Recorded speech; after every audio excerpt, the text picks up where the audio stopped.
Hey everyone, Dan Mortimer with eXp Realty bringing you another weekly real estate market update. This is for Henderson and Las Vegas real estate markets with data as of August 18th, 2025. The month continues to fly by. Feels like we were just getting into August and now school's back and we are coming up on the end of the month, which is crazy to think about. So let's go ahead and dive into the data for the last 7 days. I'll share some of my thoughts with you as well, but let's go get into the numbers first. We had in the last 7 days 974 new listings that hit the market. We had another 176 that came back on the market. We had 1,107 homes that had a price decrease of some kind. That number's held pretty steady for the last few months. We've pretty consistently seen over 1,000 homes on the market having a price decrease every week. So another continuation of that, another strong indicator that it's a good buyer's market. And I think the other positive thing about that number is it just shows that there are more and more sellers that are willing to adapt to the current market that we're in. I mentioned before in one of the videos that I did that as the market shifts, you often see either buyers or sellers, depending on which way the direction it's shifting, you will often see them either write their offers or price their homes for the market that they wish that they were in, as opposed to the market that they're actually in. So to me, it doesn't necessarily mean that there's 1,107 homes that are priced where they need to be or even a little bit below where they need to be, but it is a good indicator that more sellers are willing to be flexible on price, that are getting closer to that mark where it's attractive for a buyer to go after. So again, a lot of them could still be overpriced per se. They could still be off, especially if they're doing small price reductions like $1, $100, $500. I've seen so many of those, and I don't know what to tell people. You're not going to get a buyer to come into your home just because you lowered the price $100 and it popped back up on Zillow. You need to price for the market that you're in, and you're not going to get a flood of buyers by dropping the price $100. Anyway, I digress. So getting into the under contracts, we had 302 homes that went into under contract show status, another 391 that went into under contract no show status, so a total of 693. We've seen it pretty consistently above 700 homes going under contract a week, but still 693 is a solid number. It will be interesting to keep an eye on that as we get to the end of August into September. What does that number look like? Does it stay steady? Does it start to dip? Typically the fall months here in Las Vegas are kind of the slower season. So we typically see once the school year gets going and people are kind of settled for the year, they don't necessarily want to make as many moves, so there's not as much activity in the market. But it'll be interesting to see if this is the usual trend that we follow, or if we see an adjustment with interest rates that stimulates buyers coming into the market.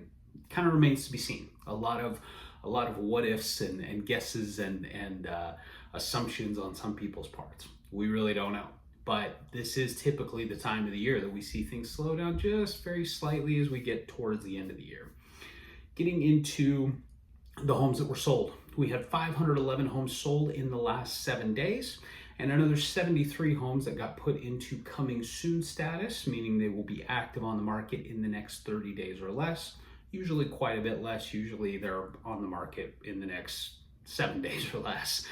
They're just getting photos ready, getting their remarks ready, crossing all the T's, dotting all the I's, making sure everything looks its very best, so that when it goes active on the MLS, Zillow, Realtor, Trulia, Homes.com, all these sites, that it looks its very best. So getting into the total numbers of active listings, we had 7,615 single family homes that are active on the market, 1,533 condos, and another 1,204 townhomes. So again, inventory is still climbing, still steadily just kind of creeping up little by little. And we are definitely still in a buyer's market. There have been some things that have provided a little bit of good news in the market. We've been seeing the rates just gradually kind of tick down little by little by little. So we'll see if it has any kind of long-term effect on the market, if we see more buyers enter, or if people continue to sit on the sidelines and wait for rates to continue to drop. But the other thing that I have seen that I kind of wanted to address, I want to do a separate video about it as well, but I'll just quickly remark on it. There was an article that I saw that got posted on social media from a popular Las Vegas influencer, blogger, whatever you want to call them. There's quite a few of them. If you live out here and you're on any social media platform, you've likely seen one or hundreds of Las Vegas influencers that do all kinds of stuff. But it was interesting because the article was talking about the massive increase in foreclosures and defaults in Las Vegas and how it had gone up. I believe it was, I think they had said it went up like 300% or something like that. And I didn't see a lot of links to the actual article, just screenshots with that heading. And so it kind of leads people to believe like, oh my gosh, like it's 2008 all over again. The housing market's tanking. Las Vegas is dropping off a cliff. And I went and looked at the number.